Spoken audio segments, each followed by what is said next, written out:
Praise అలా నాకు fever వచ్చినప్పుడు నేను ప్రేయర్ చేసుకున్నాను.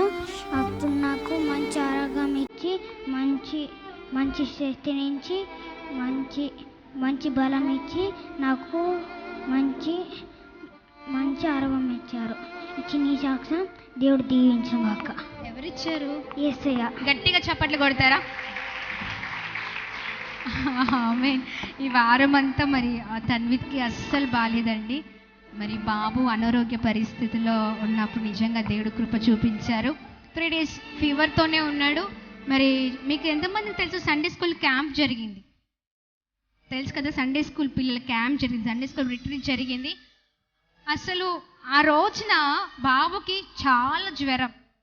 నాకు అనిపించింది, అయ్యా ఎంత చక్కని కుమారుడిచ్చావయ్యా, అంత జ్వరంలో ఉన్నా డౌట్ రాదు, అలా ఉన్నాడనమాట. ఈ అబ్బాయికి అసలు జ్వరం వచ్చిందా అన్నట్టున్నాడు.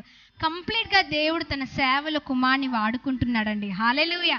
మరి చక్కని రీతిలో ఆ రోజు ప్రోగ్రాం అంతట్లో కూడా దేవుడు వాడుకున్నారు.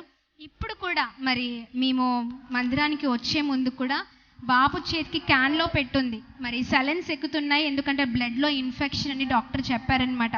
మరి చిరంజీవి బ్రదర్ మరి క్యాన్లో పెట్టి ఇంజెక్షన్స్ వేస్తున్నారు, అలాగని సెలెన్స్ ఎక్కిస్తున్నారు.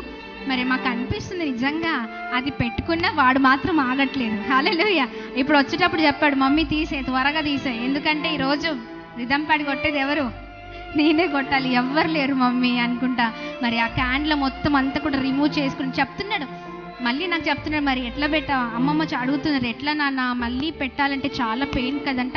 ఏం కాదు, నేను మళ్ళీ పెట్టుకుంటాను, కానీ ఏం చేయాలి, ఫస్ట్ రిథమ్ ప్యాడ్ ప్లే చేయాలి ఆదివారం. హల్లెలూయా. దేవుడి నామానికి మహిమ కలుగును గాక. ఇంకా ఈ కుమార్ని దేవుడు బలంగా వాడుకొనును గాక. ఆమేన్. హల్లెలూయా. దేవుడిని దీవించును గాక.